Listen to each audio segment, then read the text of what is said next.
Thanks for your patience. Here we go.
Hello, everyone. It's Tuesday, July the 20th.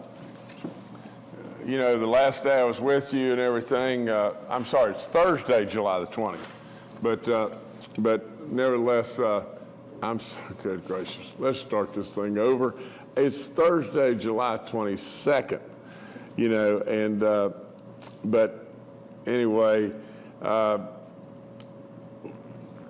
before I go into the situation in regard to the number of deaths that we have in West Virginia and the heartache and everything that families are going through, I want to say something on you know, that's really a pleasant thing. You know, I truly believe that West Virginia should be so proud of themselves in every way, all the time. It only perpetuates goodness, you know, around our nation and the world. But if you haven't, you know, if you haven't come down to the Capitol and walked through the grounds of the Capitol in the last, you know, while in your life, now's the time to come. Absolutely, our grounds people are doing an incredible job, but the flowers are spectacular, and the Capitol is really showing West Virginia off, and that's really great. You know, there's people that come all the time. They walk through and they see just what West Virginia truly is in so many different ways all over the place. But our Capitol is beautiful beyond belief, and our grounds people and the job they're doing, it couldn't be more beautiful. And so come down and see the flowers showing off and the Capitol showing off and West Virginia showing off just how great we really are. But the other thing is we've got some reconciliations, you know, that we're doing, you know, that have to be done. And as we get these in, we always try to recognize these great folks and everything that we've lost. We've got a total today, I think, of 12 that have just made it through the system and everything. And so we've got to clean up 12 prior deaths that we've lost in West Virginia. We've lost 3 additional people since the last time we were together on Tuesday. I'm sorry, that's 11 additional deaths that we have got to reconcile now. So I'm going to do the folks, the 3 that we've lost since last Tuesday first, and then pick up the other folks. But again, I ask for your prayers for them. You know. We still continue to trend in a great way. You know, I hope and pray soon this will be 0 and 0 and 0. But you know, we've really lost 3 since last Tuesday, and we've got some reconciliations that we've got to do here. So nevertheless, our 2,920th death is a 38-year-old male from Fayette County. And our 2,921st death is a 41-year-old male from Hancock County. Our 2,922nd death is a 69-year-old male from Berkeley County. Now for the reconciliations, the ones that have just, you know, just gotten to us and everything. And but the 2,923rd death is a 76-year-old male from Fayette County. Our 2,924th death is a 97-year-old male from Lincoln County. Our 2,925th death is a 63-year-old male from Wood County. Our 2,926th death is an 88-year-old male from Jackson County. Our 2,927th death is an 80-year-old male from McDowell County. Our 2,928th death is a 76-year-old female from Raleigh County. Our 2,929th death is a 69-year-old male from Marion County. Our 2,930th death is a 78-year-old male from Berkeley County. Our 2,931st death is an 87-year-old female from Nicholas County. Our 2,932nd death is an 81-year-old female from Monongalia County. And our 2,933rd death is an 85-year-old male from Berkeley County. Now, we've got 2 or 3 things that, you know, that on my notes that I have here are inconsistent with the dashboard. You know, Jordan, I'm showing 2,933 total deaths, but your dashboard number is 2,934. The DHHR will be updating that. Okay, all right. Well, nevertheless, you know, I don't want us to make mistakes, but in this, these are just cleanups, and I hate it for these folks, but we get it out as fast as we possibly can. I want to tell you all the time that I want to be completely transparent and truthful with you in every way. We get it out as fast as it can come, as it comes to me. And so in all this, I ask for your prayers, and I ask for your thoughts, and I ask for you to call these people, and absolutely don't ever let them feel like they're alone. And the only other thing that I would add is 2 of the 3 deaths that we've had since last Tuesday are a 38 and a 41-year-old people. And so if we've got 2 folks that are of that age, please, young people, go get vaccinated. Come on, please. We have 126 new positive cases in the last 24 hours. We have a daily positivity rate of 2.61. Our cumulative has inched down just a little bit more. And it's now at 4.94. This is concerning a little bit. Our active cases are up to 1,225. You know, they continue to move up. That's not good. Recovered cases are 161,365. We have 89 people that are hospitalized in West Virginia now, and 38 of them are in the ICU units. We have no red counties, but we do have 1 orange county, 10 yellow counties, and 2 gold counties. You know, you can see that map almost got totally green. It's starting to change. We got to watch what we're doing here. Reminders are, you know, if you're 65 and older and everything, please get a test if you feel the least bit bad. Absolutely the least bit bad. You know, and it goes for all, vaccinated and unvaccinated. But if you're 65 and older and you're not vaccinated, you're in a mighty, mighty, mighty small minority of folks. Almost 90% of our 65 and older are vaccinated now. And we absolutely need to continue to push that, because those are the folks that are the most vulnerable. Remember the antibodies. If you can get a test early and we can catch this early, these antibodies will stop it. As far as vaccine eligibility, 12 and older, as far as getting your second shots, you've got to get your second shots. You know, as far as the effectiveness of the vaccines, they're off the chart good. Young people, we need more and more and more of you to get vaccinated. I mean, school's getting ready to start. So many opportunities that are coming in your life and everything. You need to be vaccinated. That's all there is to it. If you're vaccinated and by chance you would contact this terrible disease, you would not be able to get it. You would not be spreading it to others. Absolutely, that's a big plus. You would not be having to worry about yourself and all the problems that it could cause you. I mean, there's so many potential side effects and everything. Help us with our young people, and that's parents and grandparents, to get them vaccinated, please. Our COVID vaccine info line is up there always. Our Delta variant numbers are beginning to jump a little bit. I'm still not super concerned by this and everything, but it is something from a nation's standpoint that we should be super concerned about. Our Delta cases have jumped to 35 from 22, and if you just looked at that on a percentage basis, you'd say, oh my gosh, oh no. You know, this thing is, we've jumped 50% in cases. Well, we have jumped 50%. But in that, really and truly, we're only still at 35.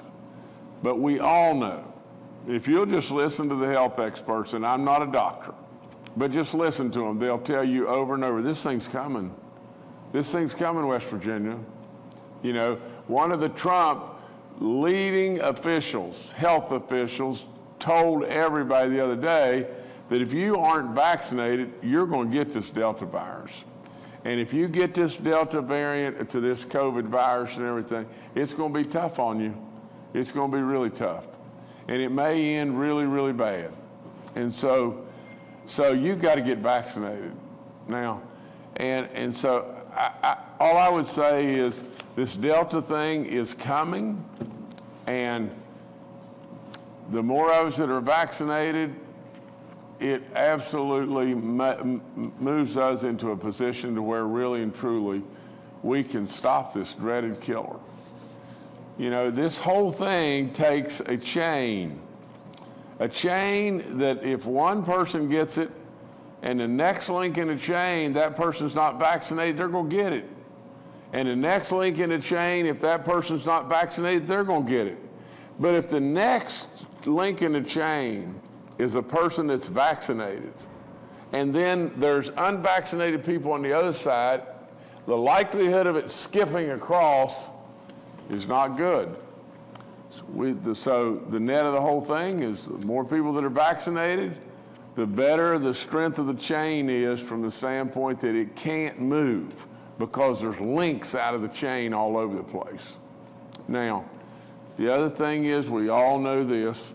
I don't know why in the world we can't get this, but we all are respectful to those that have decided, nope, I'm not getting the vaccine.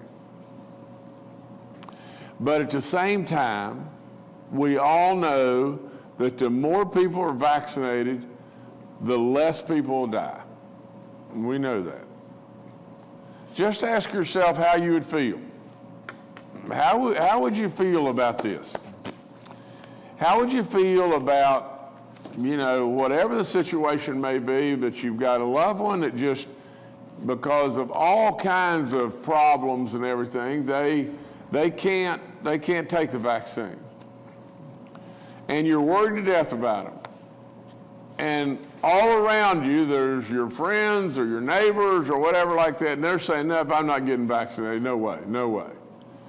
And then all of a sudden what happens is a couple of your friends, neighbors, whatever like that, become infected. And sure enough, they bring it, not intentionally by any stretch of the imagination, but they bring it right to your house. And the very loved one that you're talking about, that you're really worried about, is now in the ICU unit. How do you feel? You surely can't feel good. We got to get vaccinated, people. That's all there is to it. Yesterday we went on the road. We've been doing it every Wednesday and do it for baby dog sweepstakes. There's 362,000 West Virginians now registered, and those are the people that are in the drawing. If you're not registered and you have been vaccinated, all you've got to do is just go on and in a minute get registered, and who knows, your name may very well be drawn. The lottery's doing a great job with this and everything, and they pass it all down to us, and then we go with it every week. You know, yesterday we started off in Charleston with a beautiful lady and everything, and her name Hope 2 and everything. She won a giant, one of the giant trucks, and there she is right there and everything, and these are $80,000 plus trucks and everything. It is a great lady, and what a testimony. You know, what a testimony that she talked about people getting vaccinated around her and her family, and she, you know, just a beautiful lady. That's all there is to it. So we started off with a bang right here in Charleston, and we gave that truck away, and then off we go. You know, off we went to Morgantown and then on to Fairmont, and we walked into the Ruby Hospital. We knew that that lady right there, her name is Denise Morrison, and Denise won the $1 million prize. In the room, there was probably, I don't know, 100 folks that were mostly nurses and people, you know, that had been working. You know, a lot of them had surgical gowns on and everything, as you can see right there. And all of a sudden, you know, I walked in the room with Baby Dog and said, Baby Dog and I are looking for Denise Morrison. Does anybody know where the newest millionaire in the state of West Virginia is? And what a beautiful lady. I mean, absolutely. I think she's a surgical nurse, and what an incredible job she does. That room exploded.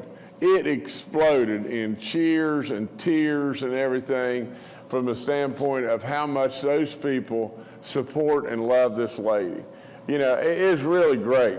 It may have been the very best one. If it's not the best one, it's very close to the best one we've done so far. And what an incredible job all those people in that room have done. I just can't tell you how much I love them and how much and just how much we appreciate them. All those people especially, those are the people that walked right into the fire and absolutely saved so many lives. And so what an incredible hospital. Dr. Marsh was there, an incredible job that he's done over and over and over and everything. And but Ruby is a special place. And you know, my son, or my grandson rather, was just there, and what a job they did with him and everything. We were really worried about that and everything, but all that came out good. And so he's getting better and every day. And so it just, it's a testimony to just West Virginia's greatness in every way. But boy, what a fun time. And she's with us today. Denise Morrison's on, and I'm going to let her talk just a second.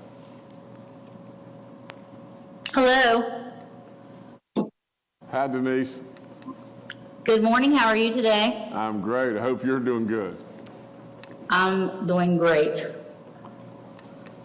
I just wanted to tell everybody to really go get the vaccine. I was talking about it earlier, and I know some people are hesitant to get it at first because it's new, but being in the healthcare system and seeing how much it affects patients, families, and healthcare workers, it's very important to get it. Once you witness what some people go through, I don't understand how you couldn't get it.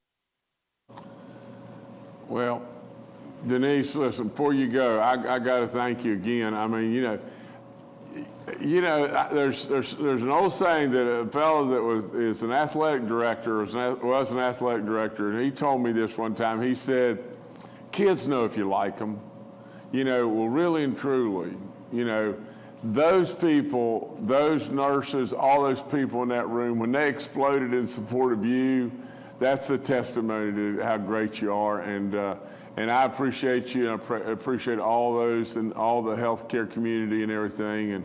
And we got to keep on working to get more and more folks vaccinated, but spend your money well. I mean, it's good, it's great, and thank you again for all you do. You're really Thank you. You're a beautiful lady. Thank you now. Thank you. Well, let me end this, this way. That was great, and Denise does great work, and it's so good, so good. But so we gave a truck away here. We went to Morgantown, and we were able to give the $1 million prize to Denise, and then we left there, and we went up right outside of Wheeling at Glendale, and or met this lady from Glendale. We caught her in the Cabela's store up there. I mean, what a complex that was. I mean, it's unbelievable. And Shannon Cook won a great big truck there, and her husband just happened to be with her, and just that's them together right there. Just a wonderful couple, and that was really good too. So we're really happy for all that, and we've got. Let me tell you this now. In Little Falling Waters in Berkeley County, and I don't know how big that town is, but I think it's probably 1,900 or whatever people. Maybe, but it's not a very big community at all. This is the second scholarship winner that we have pulled from Falling Waters. So we've got Tyson Bennett that is with us today. And he is one of the winners of the full 4-year scholarship, that includes room and board, it includes everything at any of our state institutions, universities, wherever it may be, and so Tyson, I think you're with us and everything. Tell us what's going on. Well, thank you for the scholarship and helping keep them safe. and stuff like that. It's been really good for the state and counties and stuff. No, Tyson, thank you, son. You know, you look like an athlete too, but you know, anyway, thank you so much, and Yes. Tyson, you go do great things, buddy. I mean, I know you will. I know you will. And congratulations again. What's going on with that town up there that y'all just keep winning in that one little town? A lot of people getting vaccinated, I guess. I love it. That's a great answer. That's a great answer. That really is. But no, that's really good. Really good. Well, listen, Yes. Congratulations again. And I've got, Tyson, I got this for you. Yeah, if you can see me, I'm going to send you this right here. Okay. And it's going to say, State of West Virginia, do it for Baby Dog. You know who Baby Dog is, don't you? Yeah, I heard about it. Okay, and it says, save a life, change your life. Greetings be it known that Tyson Bennett, Falling Waters, West Virginia, is hereby awarded this full 4-year scholarship to be used at any public institution in the great state of West Virginia. And we'll be sending you that, and we'll also be sending you this backpack and everything. It says, do it for Baby Dog. So it'll be on the way, and then we just wish you the best in the future, okay? Chill, thank you. All right, thank you, buddy. We've got another scholarship winner that's with us, and the only reason that I want to spend the time, extra time with these kids is just this, we give away $1 million to somebody, and it's unbelievable. And we keep encouraging over and over and over folks to get vaccinated. And whether it's just one, if we can get one across the board, just one more, or 10 more, 100 more, 1,000 more across and get them vaccinated, those lives are really significant. Really, really, really significant, just like all. But I think Kiara is something that's happened, and she's not connected with us and everything. But there's a little girl, Kiara Blankenship, and she is a student. She's from Gilbert in Mingo County. Now, that county's been really, really hurting, and that community. With the loss of a lot of coal jobs and everything, and now, thank God, we've got a few of them at least back. And we hope and pray we'll grow that, but we don't want to lose any more. And we work it every day. But Kiara, I hope you can hear me, or I hope you'll get this, but, here's the same proclamation that's coming your way that I just read about Tyson. And it's got you right here. It's got Baby Dog signature there and mine right here. But this is for the full 4-year scholarship to any of our state institutions. And it could be worth, it's worth a lot of money. But more than anything, what it is an opportunity for you to go. An opportunity for you to do greatness for your whole life. So for Tyson and Kiara, congratulations, and like I said, it's great giving away the $1 million, great giving away the trucks, but to me, there's nothing better than this. Nothing better than doing great stuff for our kids. They're our future, and we all surely know that. But anyway, congratulations, Kiara. Okay, just some other things that we can get through pretty quickly is, the 6th lottery drawing will be held next Wednesday. You've still got time to register. You've still got time to get your shot. We're going to do the 6th, and then the 7th one is like double down, and then we're done. We've pushed it in every way as hard as we possibly can. We're going to continue to try to come up with anything we can come up with that helps educate people more and to get them across the finish line to be able to get them vaccinated. But We'll be doing this thing again next Wednesday, and then the Wednesday after that we'll conclude this, and so please, if you want a chance and an opportunity like this, you've got to get vaccinated, and you've got to register. Okay, a vaccine distribution update.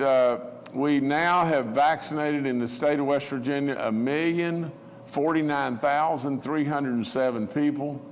You know, that's really good and everything. We want to keep on just pouring it on just as hard as we possibly can. We're at 88.9% of all the people that are 65 and older in West Virginia, and we're at 81.8% of all those that are 50 and older in West Virginia. As far as 12 and older in West Virginia, 67.4% now have gotten your first shot. So, you know, I just think if we can just keep after this and everything and keep pushing it just as hard as we can, tell your neighbors, tell your friends, encourage, be respectful, and encourage them to go get vaccinated. It's really, really, really important. You know, again, as far as all the free testing opportunities and the testing can detect this Delta variant and everything, it's something that you should take advantage of. I'll just tell you this, you know, that I can't tell you enough to do this. But yesterday I was at WVU at Ruby, and I had, you know, I think this is just a little allergy stuff and everything, but a little bit of congestion and everything, a little cough. Cough is a little unusual for me, and I said, no, I'm not going to mess around with this. And, you know, and so what do? I said, Dr. Marsh, you know, I'm here and everything. Can I get tested right now?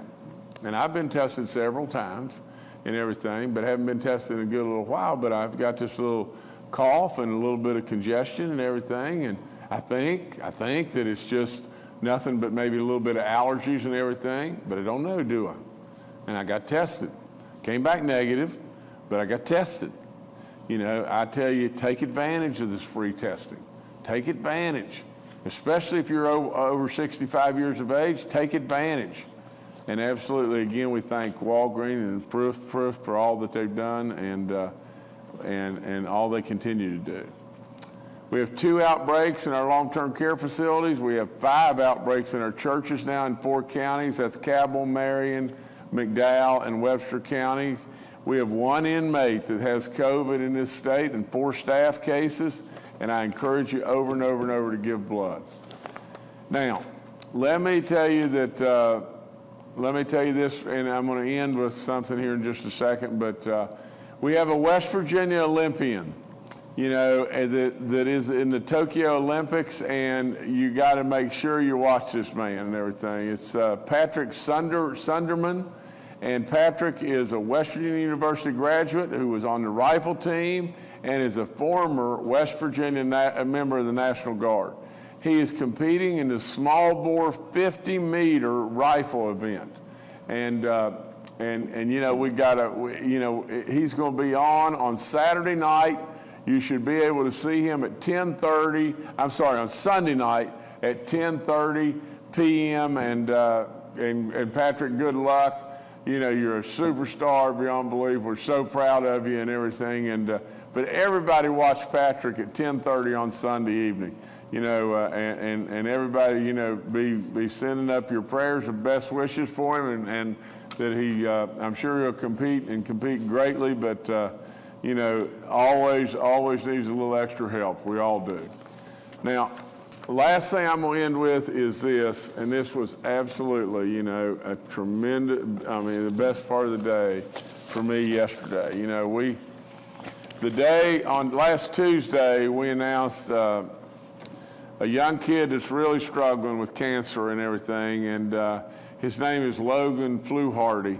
And I did a proclamation because the folks in Peyton City sent it in, and what they were going to do is they have a group called the Valley Avengers, and they were going to make Logan you know, a superhero called Laser Logan that day. And so here's a kid that's really had a tough go. And he's 18 years old. He's in high school at Peyton City. And a lot of people love him to death, and what a wonderful young man. And so I read the proclamation here, and the first thing I did is after it was over, I said, listen, if we're going close to where he is and we can get there for this parade and everything, I want to go. And so we did. And you know, all I want to be is a grain of sand. I don't want to be the headline of anything. I just want to be a grain of sand of support and love for the great people of this state. And so when we got there, you know, we joined the parade. We went through the parade, and then after it was all over and everything, you know, we went to this park, a beautiful park, and these great people that are. They call themselves the Ohio Valley Avengers. They had a special ceremony, and they presented Logan with a shirt and a little cape and everything, you know, that Logan is one of our superheroes. I took the proclamation, and instead of us sending it to him, I took it, and that's his mom on his right-hand side, and was able to give it to him there. Just what a really good event that these people in this community, you know, and all of them coming together. You know, if you just think about it, and this is what it's all about. I mean, when it really boils right down to it, we're communities. We're communities all across, and we love one another. And absolutely that community and that bond, that love for one another is what perpetuates us in West Virginia, what's got us through this pandemic, which absolutely helps us every day. And so, you know, the overwhelming support that the Peyton City community, you know, shows and loves, you know, for this young man and this family is terrific and surely ought to be recognized. So to all of you in Peyton City, great work. My goodness, and thank you for letting me just be just a particle, just a pebble. You know, but you know, it's really good day. And again, Logan, we're with you, and we're going to stay right by your side, and we're going to continue to pray that all this is going to work out in a good way. And again, I want to read this, but the Valley Avengers are a charity organization made up of high school students that partners with the Make-A-Wish Foundation to bring hope and joy to kids battling diseases. I mean, come on. How good are we in West Virginia? And the world needs to know it. That's just all there is to it. You know, absolutely, this group of high school kids, this group says their mission is to ensure that nobody fights alone. You know, it just brings big tears to my eyes. I mean, you know, great job, guys. Great job, ladies. It's just, we got wonderful kids, and we got great communities in this great state, and I'm so doggone proud of it, it's unbelievable. But anyway, way to go, everybody. That's all I got. All right, thank you, Governor. Let's now go to Dr. Clay Marsh, our coronavirus czar. Good morning, and certainly, as the governor has said, there is so much to celebrate here in West Virginia, from the heroes like Denise to our high school students who look out for one another, to the many people that are heroes every day in what they do. And as we look forward and reflect on where we are today related to the COVID-19 pandemic, as the governor pointed out in his comments, we now are finding additional cases of the Delta variant. Remember, the Delta variant is the variant of COVID-19 that started in India. And it's of note that a recent study looking at people in India and testing them for antibodies for COVID-19 found that over 2/3 of people that they tested had antibodies for COVID-19. And this really goes back to what Scott Gottlieb, who was the head of the Food and Drug Administration under Donald Trump, said, which is, with the Delta variant, if you have not been vaccinated, you will almost certainly get infected. And this is a piece of evidence that supports the fact that this virus, this Delta variant, is different than the viruses we've seen before related to COVID-19. And as we said, there was a recent study from China that demonstrated that in the respiratory secretions, the airway, and remember, that's how we spread COVID-19, through droplets and aerosols from the airway. There is over 1,000 times more virus in the airway with people infected with the Delta variant than there was with the original virus from Wuhan. And that means that this virus is much more contagious, is able to spread much easier because there's such high concentrations of virus in the droplets. And when we look at the cases in the US, we were over 60,000 new cases yesterday. And as we talked about several days ago, Dr. Walensky from the CDC said that now 83% of all cases of COVID-19 in the United States are from the Delta variant. And we know that that's happened all over the world. Remember, in the United Kingdom, where the Alpha variant started in the UK, the Delta variant that started in India now has completely replaced the Alpha variant as the most prevalent form of COVID-19 that's infecting people. And basically, in the United Kingdom, the Delta variant now is about 100% of the new cases as the cause. So as we look at West Virginia, and as the governor said, we're still relatively early in appreciating the spread of the Delta variant. But based on every other place that we have seen, the Delta variant will take over and be the most common variant in West Virginia real soon. And we're seeing the very first parts of that growth. And if we look around the country, in the last 2 weeks, we've now seen a tripling of the number of new cases of COVID-19. We see that in a camp in Illinois that was not required mask indoors and no vaccination status of the children, that 85 teens and adults got infected. 70% were unvaccinated, but 30% were vaccinated. And it also reinforces the idea that although the vaccines are extremely good, extremely effective, and as we've talked about, that 99.5% of the deaths from COVID-19 in this country today are in people that are not vaccinated. So the vaccines really protect people from serious disease and hospitalization.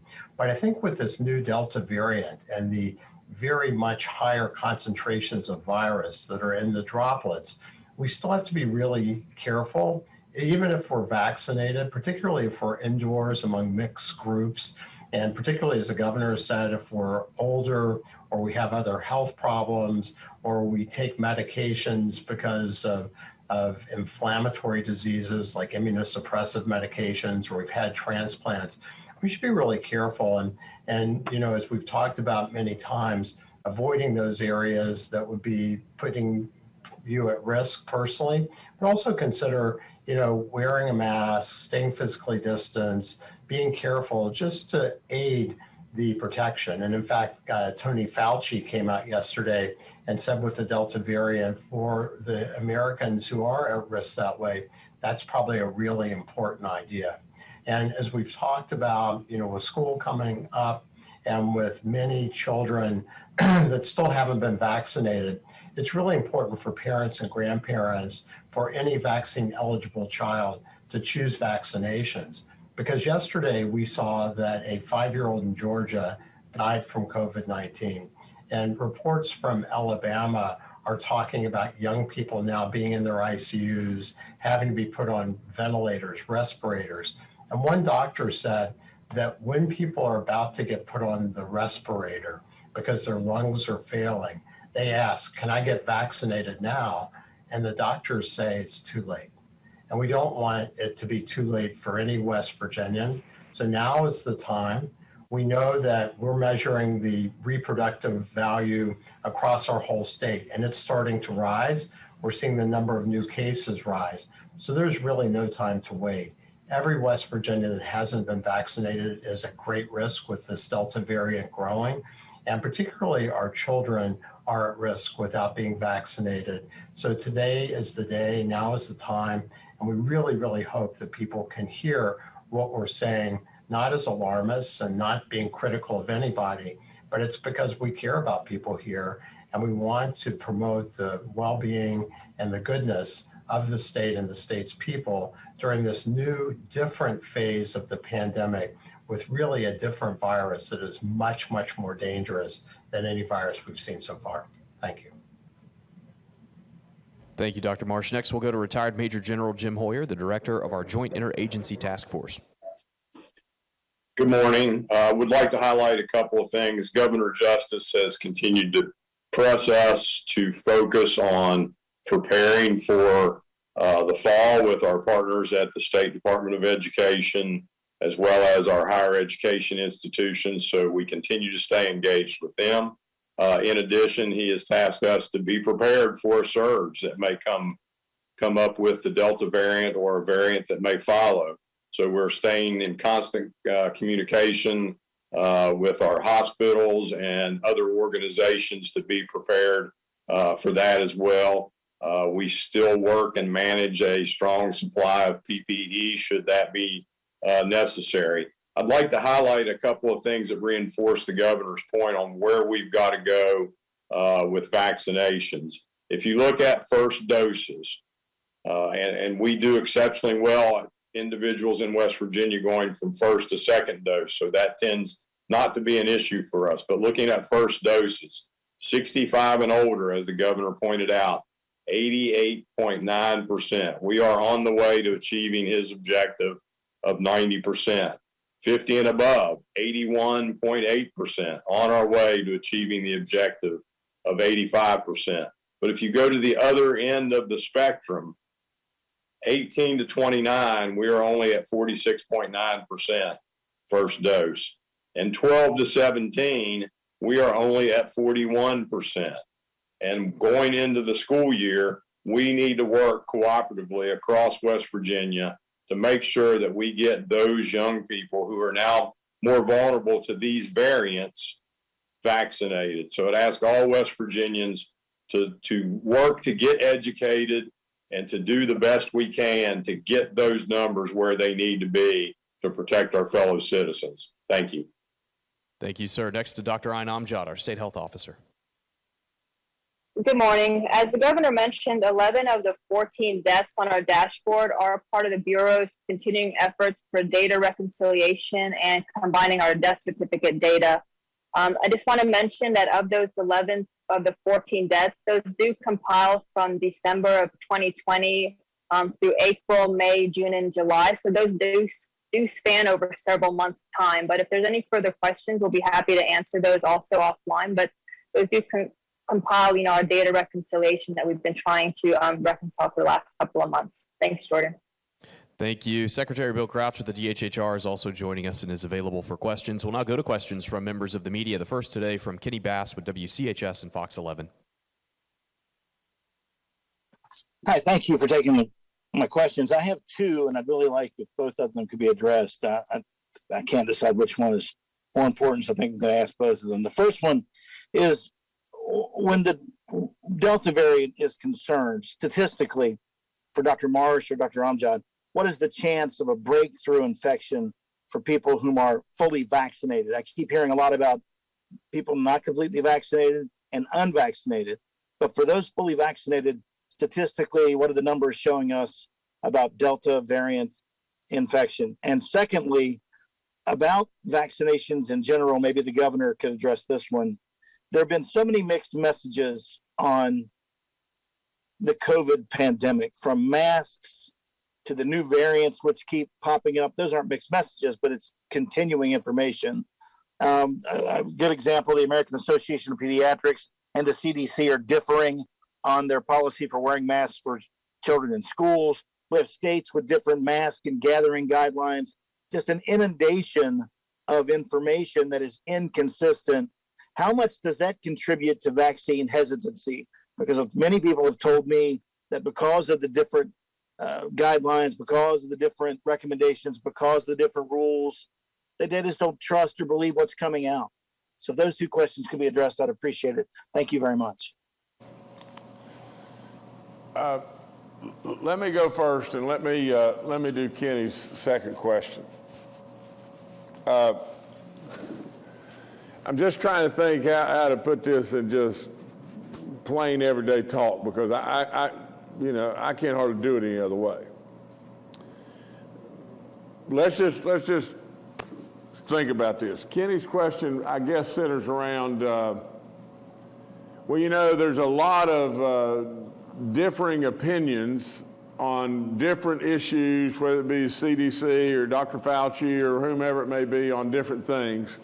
And I wish like crazy we just had really good, solid information on everything. You do this, this is going to happen. You do this, this is going to happen.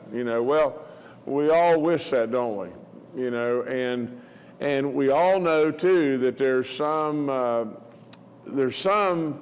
even impact that shouldn't be there at all.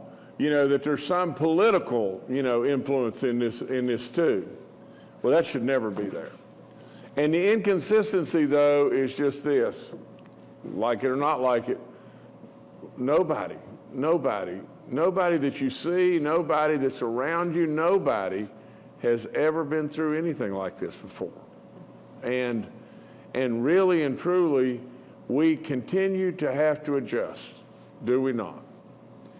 But the reality of the whole thing is just one thing in regard to the vaccines. And again, I'm super respectful. But at the bottom line to the whole thing is just one thing. Nobody can dispute that these vaccines are, for the most part, as harmless as they could possibly have ever been. And they are highly effective. And absolutely, can anybody dispute the fact that the more that are vaccinated, the less are going to die? So the bottom line is just this. We all wish that the information coming out of D.C. or the CDC or whomever it may be would have been just right on the money, right on the money, right on the money. How can it be? How can it possibly be? Nobody's ever been through this before. Nobody has a playbook. It can't be. There's no way. So we continue to have to adjust, do we not? That's all there is to it.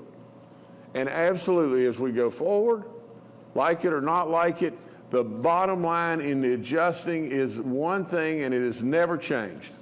If you're vaccinated, the likelihood of you having a gazillion times better life are greater. From the standpoint of less people dying, it is absolutely the thing to do. Now, I got to say just this too, because I'm really stuck on this. Dr. Clay Marsh is a superstar beyond belief. And Dr. Clay Marsh is a smart cookie.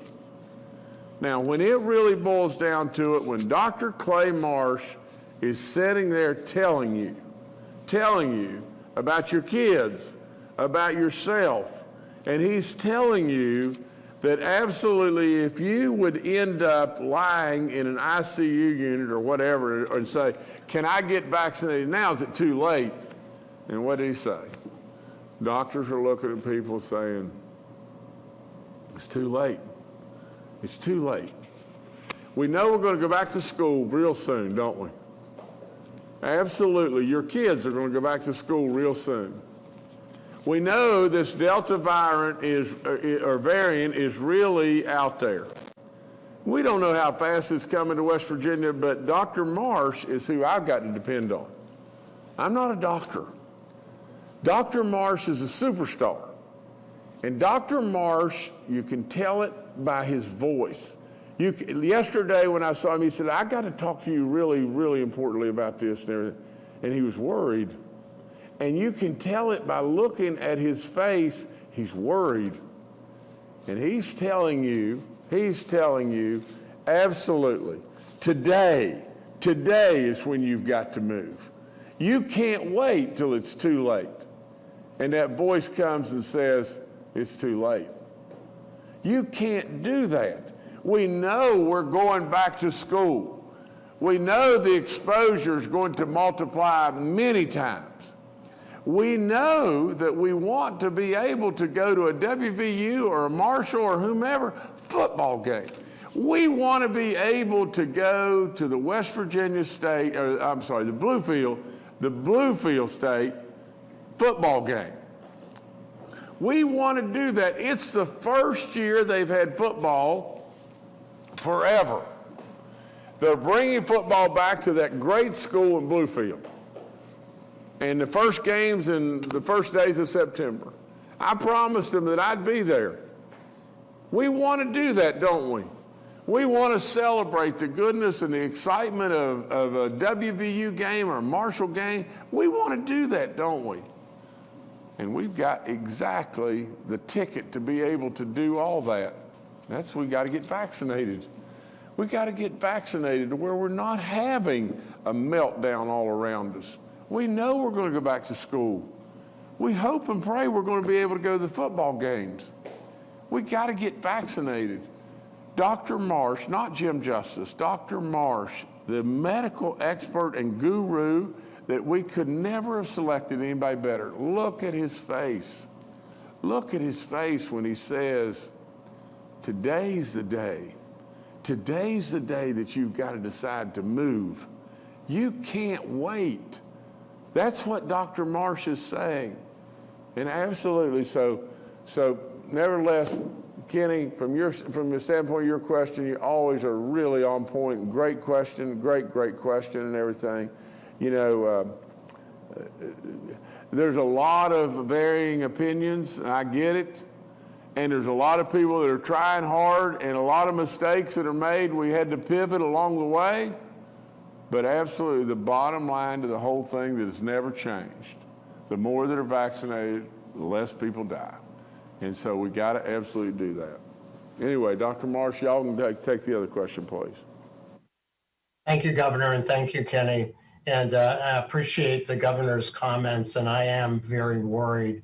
I think it's really important that we not see the Delta variant as just kind of what we saw before. Again, this is a different disease. This is much worse, and I don't want to be overly dramatic, but the more I'm learning about this, the more worried I'm getting. The best data right now, Kenny, is probably from Israel as far as reinfection rates, and we'll see what happens in the U.S. because the U.S. has been affected differently than other countries.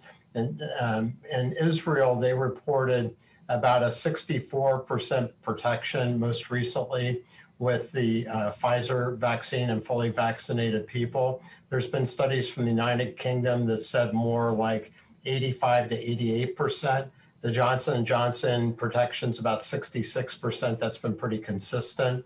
I think as we go forward, a lot of the determination about reinfections, though, is not just going to be about how long ago you were vaccinated or who are you. I think a lot of it's going to be on what is your exposure. Because if you think about vaccines as increasing your threshold and ability to fight off new infections, whatever you're vaccinated against, that if you get a normal exposure to an infectious agent, those vaccines may be 100% able to keep you from getting infected. But if that concentration of virus goes up, or your exposure time goes up, or the distance is closer, so you have more of the concentration of the droplets in the aerosols, then even with vaccination, you may not be able to mount enough of a response to keep from getting infected. And right now we're dealing with a virus that is 1,000-fold or more concentrated in the droplets that people produce with it. And also from China, we learned that you start being infectious in 4 days versus 6 days, which we saw before. And we also see now that there's a group of people that are infected and infectious who may not be very symptomatic, like we talked about before. So this is a very unique situation for us. And the concern is we're looking around the country, you're seeing reports of people that are getting breakthrough cases, been fully vaccinated 14 days after, still testing positive. But as the governor said, the important thing is we are not seeing deaths in people who've been fully vaccinated. So that is a really important endpoint.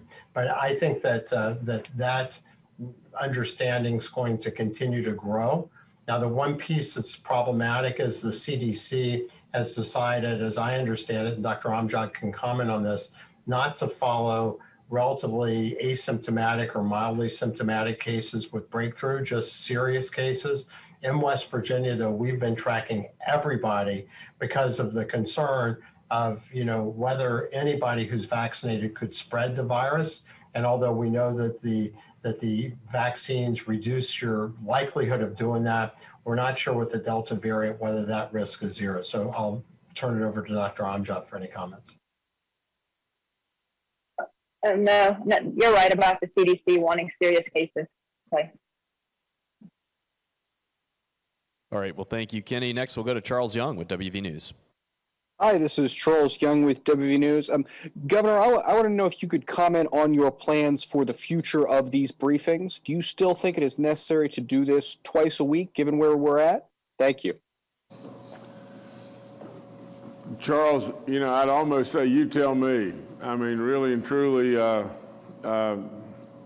think it's from the standpoint of being able to get the word out all across our state, it's an important tool. I'd love it to be able to say, well, we just don't need it anymore. It's surely not something that I would classify as fun from the standpoint of coming in front of you and reading all these deaths and everything. But at the same time, I do believe that it is tremendously beneficial and valuable to all of our citizens, and that's what I'm here to do. I'm basically just here to do just that. I've got one other thing I'd like to say. I was going to end up, with this because I just, I make these notes as we go along. But Charles, I want to tell everybody this, and I want to challenge again. I challenge our media and challenge people all the time. You find something that I've ever done, I've ever told you that's not the truth. Now, I'll make mistakes, but I'll always stand by just that. Most politicians, that's an impossible statement for them to make because the media comes up with something all the time, and a lot of situations, thousands of things that they've basically not told the truth about. But, and they say, well, that's just politics. Well, bull's not. That's not just politics. That's not telling the truth. That's all there is to it. And but I challenge you. I always challenge you with that. I also challenge you with just this. Along the way, these great experts, the General Hoyer and Clay Marsh and Dr. Amjad, myself, Bill Crouch, all the different people that you see, every other day or every day that are here in front of you, no matter how often we had the briefings. When did we ever tell you something where we were just crying wolf? When did we ever cry something that really didn't happen? Now we had to pivot and we had to adjust and everything. But for the most part, in a pandemic that nobody had a playbook, nobody really had any idea exactly what to do for sure. We didn't cry wolf, did we? And now, right this minute, like it or not like it again, you've got people that are, think about it, Dr. Clay Marsh. What if I were to say in the state of West Virginia, what is Dr. Clay Marsh's approval rating? What if I would say General Jim Hoyer? What is General Jim Hoyer's approval rating? It'd be off the chart, wouldn't it? Probably, really and truly, the only people that could possibly even halfway compete would maybe not just necessarily people, but maybe the person, or the buddy that could possibly compete would be Baby Dog. Other than that, their approval rating would surpass probably everybody. Now, if that be the case, you got to listen to them. I mean, how in the world could we be so happy with what they've told us and then not listen to them? Now, I don't get that. And they're telling you today is the day that you got to be making decisions about getting vaccinated, because schools are coming, and we've got 41% of the 12 to 17-year-olds vaccinated, and 46% of the 18 to 29-year-olds vaccinated. Schools are coming. Those football games are coming. And to just say, well, I'm just not going to get vaccinated because I'm just not doing it. You know, that's your right. And I'm going to be respectful of your right. We'll make really, really the wrong decisions. So listen to them. That's all I can say. All right, thanks, Charles. Next to Mark Curtis with Nexstar Media. Governor and staff and cabinet members, good afternoon, fellow members of the press. If I could just weigh in on the question that Charles had, I would hope we would continue until further notice with 2 press briefings a week. I think the number of overall active cases has gone up in 2 days by 350 plus. We've got a 60% increase in the Delta variant cases. I think we, and by our extension, the public needs to know as these things change rather dramatically. So I vote in favor, if we're even voting on this, that we keep at least 2 briefings a week. And if it gets worse, maybe more. Now to my question, given the increases I just talked about, the sharp increase in active cases, the 60% increase in Delta variant cases, I know it's only at 35, but that's quite a jump in just 2 days. What are you thinking in terms of a mask mandate? I would imagine there'd be a lot of public resistance to a mandate, but what do you say to people and what is the guidance you have? And I'd like to hear from the doctors on this as well as the governor. What's the guidance on people urging people to voluntarily use their masks again? Well, Mark, first of all, let me just say this, that Mark, if I need to be here in front of you and I need to have a briefing twice a day, I'll be here. That's all there is to it. Because, and right now, with what is at play, for anybody to say that we really don't need to have a briefing, maybe we can cut back to 1 day a week, or maybe we can do it every other week, they're wrong. They're absolutely wrong. I'm going to be here. And I'm going to be right in front of you, and I'm going to tell you everything that I know every day that I'm here. Now, so you know, I appreciate your words in regard to that, Mark. And the other thing, from the standpoint of mask, I think it's way premature for us to start this rumor and everything. We're going to have to go back to masks. We're going to do this and everything. We surely don't have a mandate now to do anything, whether it be voluntary or whatever it may be. And so let's just hope and pray that you know, some way, somehow, that the winds, you know, are good winds and not bad winds, and that'll be for another day. But for right now, I'm not on board with the mask, and I hope and pray that I'm not going to have to get on board. But I will tell you this, and you know, and you can bank on this. If the medical experts advise, and in my heart I know that things are really getting tough in West Virginia, no matter what it may be, no matter what, I'm going to try with all in us to protect West Virginians, and no matter what it may be, you know, and that's what we've done. That's what we've done all along. And that's why it's so important. That's why it's just a no-brainer to me. You know, it's so important that we get vaccinated.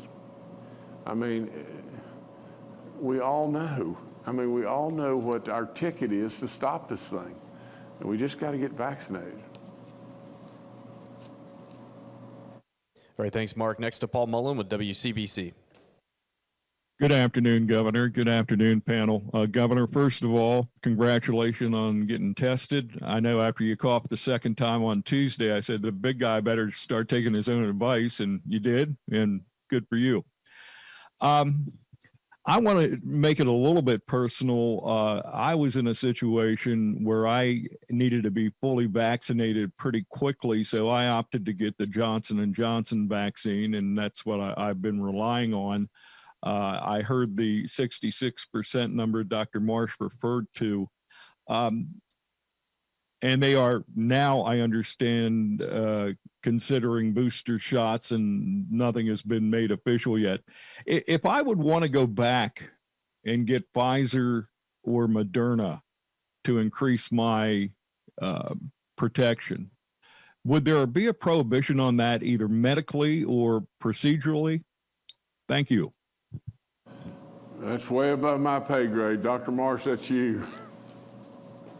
Thank you, Governor, and thank you, Paul. So I think it's important to point out that the protection of getting reinfected, at least as I understand it's about 66% from one dose of the Johnson & Johnson vaccine. But the protection against getting hospitalized and dying is still 94%. So that's still a super effective vaccine. The Food and Drug Administration and or the Centers for Disease Control, the CDC, have not come out with any specific guidelines on the requirement or even the recommendation to get a second vaccine after Johnson & Johnson, whether that is another Johnson & Johnson or one of the messenger RNA vaccines, Pfizer or Moderna. There have been studies, though, done in England and the UK that's demonstrated, one, that it's safe to get a second vaccine, even if you mix the vaccines. Number two, that the best antibody levels were, in their study, 2 doses of Pfizer, but the next best level were 1 dose of AstraZeneca, which is an equivalent kind of vaccine, but it's the one that's approved in the United Kingdom as opposed to Johnson & Johnson, then with a second dose of Pfizer. So ultimately, I think that there is some data that it would be safe to do that. It would presumably increase your antibody levels, but right now there's no guidance from FDA or CDC. So I would say talk to your medical person or talk to the pharmacist locally who's giving vaccines. It does appear that you could do that safely to be able to get the second vaccine, but again, not recommended yet by FDA or CDC. So if that was done, it would not be along full guidance around the emergency use authorization. All right, thanks, Paul. Next to Veronica Obey with WDTV. Thank you. Good afternoon. To kind of switch off from COVID here, Governor, I just wanted to hear a little bit from you as far as the decision that was made by Judge Joseph Goodwin in regard to the preliminary injunction that's involving transgender athletes. If you can talk a little bit about that, I would appreciate it. Thank you. Well, I can. I think what we're going to see play out here is this is just what our court system does. I mean, there's many more steps, and the case will still be ongoing, and I'm sure that the Attorney General is continuing to fight this case, and so it'll go on. It'll go on for a period of time. I want to make sure everyone understands my position wholeheartedly. I've coached boys, I've coached girls. I see how the fact that, for a long time before Title IX and everything, our girls were surely significantly disadvantaged. I see the fact that, I watch boys, I watch girls and everything. I see how they compete. I mean, we don't play girls teams against boys teams through the course of the year and everything. And all I'm saying is, I think myself, my personal feelings are it really disadvantages our girls. And so from that standpoint and that standpoint alone, you know, that's my whole feeling. You know, from the standpoint of welcoming and embracing and loving one another, for crying out loud, we should always do that. We should always do that. No matter what our beliefs, that's what we should be doing. But in this situation, with the court situation, it's early in the game, and there'll be lots and lots and lots of stuff that'll go on. And so that, you know, my feelings are, you know how Jim Justice feels. Jim Justice feels that it disadvantages the girls. And really, I think that's the end of the story from how Jim Justice feels. From the standpoint of how Jim Justice feels about being all-encompassing and loving for everyone, I'm there. I'm there wholeheartedly, and that's how we all should feel all the time. But I think as far as this court case, it's going to go on for a goodly amount of time, and we need to let that play out and be respectful of Judge Chambers, be respectful of everybody, because you know, that's you know, no matter where it may be, you know, if it's you know, it may have been it was Judge Goodwin, you know. Okay, I mean, is that right? Okay, well, then I misspoke on that, but nevertheless, you know, I think be respectful of the process and be respectful of the decisions, and embrace the decisions, and embrace all the folks. But remember one thing: we should be all-encompassing and all-loving all the time. That's all there is to it. We should be that. Maybe we have different views, but in my view, in this situation, my different view is that I do believe it disadvantages the girls. All right, thank you, Veronica. Next to Brad McElhenney with West Virginia Metro News. Hi, Governor. Hi, everybody. Governor, you spoke last week about naming your former senior advisor to the WVU Board of Governors. That body, the Board of Governors, also has the Chief Operating Officer for the Greenbrier serving on the board. Meanwhile, to the south, Marshall has started its presidential search. I wonder, what is your philosophy about how much sway the governor should have on university affairs? Thank you. Well, Brad, I think this has been in place for a long, long time. And people come to me and you know, with recommendations and everything, you know, to the boards, and you know, wherever they may be. I don't talk to these people about what's going on. I don't think I've ever had a conversation, you know, period, with hardly anyone, you know, that you know, that's on a board, that, you know, that things are going on within the university. I let them completely, you know, operate on their own, and I'm not a player in that. As far as recommending good people and everything, you know, the only thing I would say, Brad, is just this: is if what you're insinuating is that you know, I've created, you know, I've put a person on the board that you know, and Elmer Capulse, you know, does a wonderful job, you know, as far as it being a good business person, you know, whether he was at Glade Springs or he's at the Greenbrier or whatever it may be. I think he's a great choice.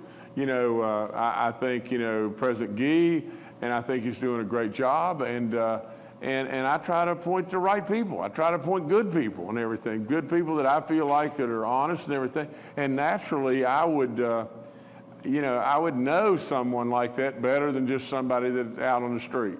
Now, you know, from the standpoint of doing anything, if you're, you know, insinuating in any way that I'm doing something to gain an advantage, then shame on you. That's all I'd say. Shame on you, because I'm not going to do that. I'm never going to do that. I'm never going to do that, period. I've said everybody, and I've said to everybody, and I say it with great pride, absolutely, I don't want anything. And the sooner you learn that, the better off we'll all be. But from the standpoint of appointing, you know, I think Bray Carey will do a fabulous job. And Bray is a guy that's just, you know, just hungry for knowledge and hungry for work, and just works all the time and everything. And you know, I thought he did a great job here with us. And you know, and now, you know, he's wanting to do things in the private sector, and he's wanting to move on and everything. And both those individuals are crazy in love with WVU. And that's what you really need.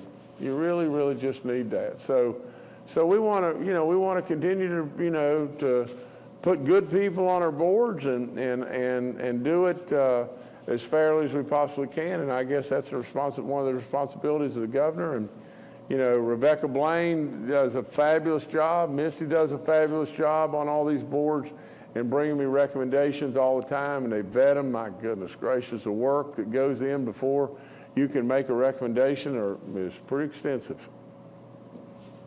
All right, thanks, Brad. Governor, back to you.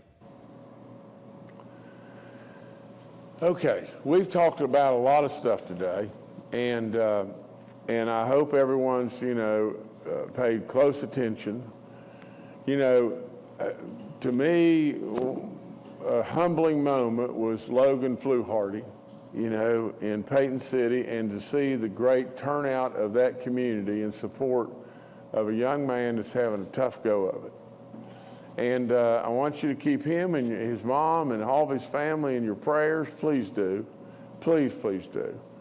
And also keep in your prayers all the folks in that great city.